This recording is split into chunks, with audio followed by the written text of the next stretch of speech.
Back with another video. Cardi B goes ham on Joe Budden and this female for saying she has two stomachs and for saying you'll never get another Cardi album. Let's get into it.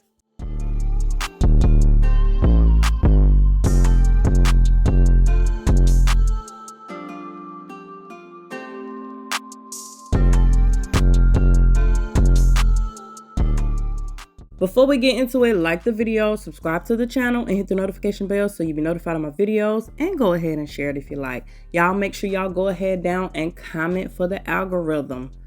But anyway, let's go ahead and get into this. Now, you know how Joe Budden is. Joe Budden keeps some stuff going. He always got something to say about something. And then it's this lady that Cardi B got into it with. I guess she's an influencer or something. Another. I don't know too much about her. But anyway. So, you know, Cardi B talking about her music and all that stuff like that. So the female, she responds and like kind of says some stuff. So basically, Cardi B says she has three stomachs. Comes forward and says she has three stomachs. So people like, when she start talking about Cardi B's body and how Cardi B changing everything, it's like, well, Cardi B came for her first. First of all, I want to say this. Cardi B's talking about her music. She's posting stuff. The woman commented on what Cardi B said. So therefore, the lady kind of was the one that kind of initiated the situation, even though she didn't talk about Cardi's body at first. She was talking about her music and her situation. So Cardi B felt like the lady came for her and said, basically, she got two stomachs and she came for Cardi, basically saying you're not happy with yourself. You've had a lot of work done and all this kind of stuff like that. So it's kind of a situation like, why is Cardi B coming at this lady like that? And then some people's like, why is this lady taking her time to come at Cardi B? Everybody can't take everything, okay? Cardi B is a celebrity. Everybody's coming for her 24/7, constantly coming for her. I can't blame her for like getting upset sometimes. Sometimes you just get tired of it. You get tired of hearing people saying stuff. People being negative all the time. You get tired of it. It gets old after a while. So, you know, Cardi B got that slick mouth. She got that slick tongue. She gonna come for people. And people know that. So I guess the lady like, oh, you wanna come for me? I'm gonna come for you too. It is what it is. But anyway, I'm gonna let y'all go ahead and hear that. The tweets that I was tweeting to praise her and chose that one, and she should have stood on it. Now don't delete nothing because I'm just now seeing it and I just woke up and it hit the blogs. You caught red-handed. All that backbiting you thought you was going behind Joe Budden and clearing him for, you doing the same thing. Don't throw no rock and hide your hand, Miss Mamas. It ain't an etch-a-sketch bitch in the motherfucking world who could ever make me feel bad about my body. You done touched everything on you and you still got so many insecurities because you can't keep your husband at home. You done paid for bitches to get beat up because they want to suck the same dick you sucking. That's not a me problem. That's a you problem. It could be 4 stomachs. It could be 6 stomachs. It could be 7 stomachs. At the end of the day, you done sat there and paid for everything on you and you still insecure. You still cannot keep yourself in the media selling sex and the sex ain't going nowhere. It don't matter how much of a bad bitch you think you are with them hard ass titties. At the end of the day, what was said about you is correct. Your ass is sitting around trying to make sure you keep your family intact and your ass is still over here cussing out fans, delusional fans, when you're getting passed up by every single body around you. You call yourself this badass rapper and you in this terrible ass 360 deal with Atlantic when you need to be sitting around worried about how you gonna make sure these tracks hit the fucking charts and stay, because even your peers are passing you up. It's no reason why Megan Thee Stallion is on tour right now, came out behind you and you done did a #1 album and your ass can't even put out a actual single that stays on the charts longer than 2 weeks. So yeah, what I said was correct. And if it hit a nerve, that's too motherfucking bad. Maybe you need to get in the booth and maybe you need to figure out how to get some records that are actually going to stay on the charts and stop cussing out these fans who are kids that like you, acting like you so for your fans and y'all in a good relationship when you act real motherfucking homophobic. When you sat there and told them boys he was a fag, he was a sissy. You got bigger fish to fry and it ain't me. So the next time you feel like you want to come for me, first of all, you better stand on what you said. You better stand on what you said, because I'm the bitch that's going to give it to you. I don't give a fuck how black you want to pretend you are. I'm really that. Don't nobody look at me and question it. I don't care about your accomplishment, because next time you want to say something out your mouth, I'm going to be right here to give it right back to you. Okay, so now on the other hand, Joe Budden always got something to say. So people's like, okay, he's coming for Cardi because he likes Nicki. Now, I'm going to say I have noticed that Joe Budden kind of come for both of them. He came for Nicki. He done came for Cardi. But then he apologized to Nicki and then he also apologized to Cardi.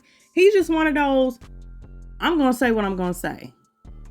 When you do podcasts or, you do vlogs, you do blogs, you do different videos and you talk about celebrities. Even though you like a certain celebrity, sometimes you're going to have your opinion and it may be something that they may not want to hear or something you're like, okay, I don't like this. You might be a fan of their music, but something about them you may not like, or you feel like, oh shoot, they ain't putting out no music, or they ain't doing this and they ain't doing that. You won't say it because that's your podcast. That's what you do. And a lot of times you get mad at us like you just don't like them. No, that's not what it is. A lot of times you just telling what you see or what other people say. Like for example, my title with Cardi B, I said Cardi B shading Meg Thee Stallion. You see it had an exclamation point and it had a question mark. So when I do that, I basically tell what people are saying. My most of my titles are what people say, not necessarily what I'm saying or how I'm feeling. Because if you actually watch the video, I guess some of y'all didn't because y'all had something to say. You will see that I said I don't think she was shading Meg Thee Stallion. That's just how she feel. That's how she feel about the situation. She said nothing about Meg Thee Stallion, and I don't feel like that's what she's going at.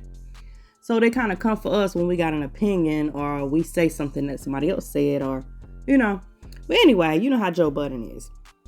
So he does the podcast and he's talking about Cardi B and saying you're not going to get another album from her. So let's go ahead and watch that. I would absolutely. You will never get another Cardi album again. I'm staying on it. And they talked about that in the office when I went up there. Like, but now that Cardi got something dropping with my man Rob, Big Rob on Friday. Saw that. That's going to be crazy, but that's what Cardi's about to be now. Just single artist. You're not getting none of that shit. I mean, you don't care about none of that shit. I ain't spoken to nobody at Atlantic. I'm just be on a hunch. So you done went and got some information from somewhere. Be involved wants Cardi to put out an album. What? Yeah, of course they do. I'm sure Offset wants Cardi to put out an album. Hey, fellas out there, boyfriends, y'all know that feeling, right? When you want your bitch to get a job. So after that, Cardi B went in like he always got something to say, why he always got something negative to say about me and all that type of stuff like that. So let's go ahead and get into that. I've also never gotten a lap dance from this lady. Bro, I gave you a lap dance 2 times and fucking started. You was high as fuck. High as fuck on coke, nigga. Smell that coke through your breath. That's one thing. Second of all, and actually that's not even nothing to brag about. Second of all, you're like, I will never talk about this and that. I don't give a fuck when people talk about me. It's just the fact that you always talk shit about me, Joe Budden. You always talk shit about me. Out of nowhere. You would think I did something to this nigga out of nowhere. For the past 2 years, this nigga have only talked bad things about me. Bad things about me. Constantly. Why? Because you got an interview? And the fact about it is that you don't even have to do that. Because I know for a fact bitches is not telling you to do that. You just do that to pander. Like if I did something to you.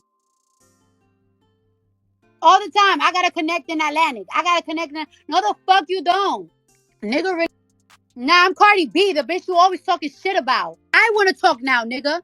I've been giving you 2 years, sparing you for 2 years. Even when I call you out, I don't even disrespect you. You always try me. Always try me. Nigga, I ain't fucking Drake, nigga. I ain't gonna fucking write no nice paragraph. I'ma come at you. I'ma shine that head of yours. I'ma shine it, nigga.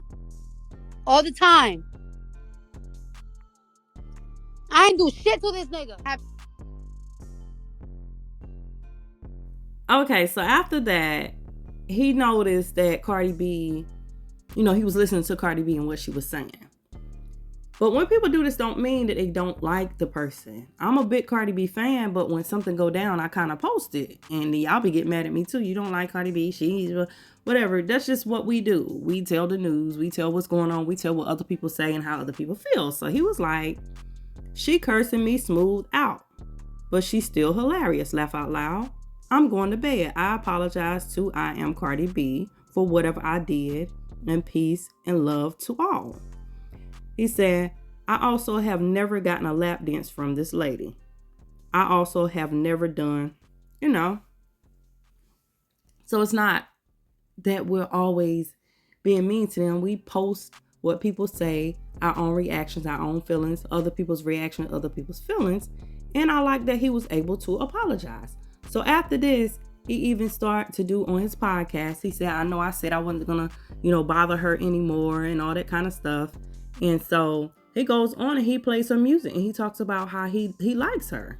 He has no problems with her. He did the same thing with Nicki. He does it with a few other people. It's just him telling his opinion or telling what other people are saying, not necessarily his opinion. But anyway, let's go ahead and get into that. Of people that I'm going to love no matter what. As a musician, just in terms of story of someone from New York, there's absolutely nothing that Cardi B could get me to say negatively about her husband, or her family. So I did go back and listen to the last pod. If I've ever made a joke that has offended Cardi B, I'm sorry. I am. I tweeted that, and I mean it. It's part of growing up and being responsible and accountable. One of those years, she killed everybody on every feature, and we came in here for that year. I want to highlight the 2 years she mentioned. That first year, she smoked everybody's boots on every record. And we came in here and said that, I want to say, for at least 6 months out of that year. She was not to be toyed with. She capped that year off, I want to say, with the Offset feature, which I came in here and said she cleaned up. During my Twitter rant where I was defending my honor and my good name, that I would never, for the rest of Cardi B, at the time I said that lady, that was a little shady. And she heard me say it. She's like, that lady. Why is that lady? I did say on Twitter that for the rest of Cardi's career, I would be done speaking about her, whether it be music related or non-music related. Now that I've gotten some rest and I'm well nourished, I'm here to tell you, the lie detector has determined it was a lie. I love Cardi, yo. I love Cardi. Man. I only don't love her when she's dissing me on Spaces in front of 12,000 people. And I even love her then. Like, she was like, these motherfuckers say I'm spiraling. You fucking right. I'm a curly fry. How can you be mad at it? Curly fries. Spiral. What? These motherfuckers saying I'm low vibrational. You right. I'm a whole plate of barbecue chicken, bitch. Okay, so with that being said, how y'all feel about this girl coming at Cardi B as hard as she did? Do you feel like, oh, it was unnecessary? Some people said it was a waste of time. Like, why are you really coming? And some people like, oh, finally somebody went at Cardi B for running her mouth and saying stuff. I just felt like it is what it is. Cardi B posted something. She responded to what Cardi B posted, and it was Cardi B's post. So basically, I feel like she came at Cardi B first. Cardi B went at her personally instead of, but everybody has feelings. Y'all can't feel like these celebrities can't feel a certain way when somebody say something about them. Because I'm not a celebrity. When y'all be coming at me, I feel some type of way. Sometimes I say something, sometimes I brush it off. I'm like, it's whatever. But, everybody feel a certain way. And the Joe Budden thing, like I said, he always got something to say about somebody, somewhere. But a lot of times he do like these people. And I feel that he apologized. He said he was going to stop talking about it. But he knew good when he wasn't going to stop talking about her. She's somebody to talk about, so it's gonna be done. But anyway, y'all comment down below. Make sure you comment, like the video, subscribe to the channel, subscribe to Bang a Plate Gang, subscribe to Trish World. Make sure you check me out on social media. Check out my shop, check out my IGT page, shop with your girl. Thank you guys for watching. And as always, be blessed.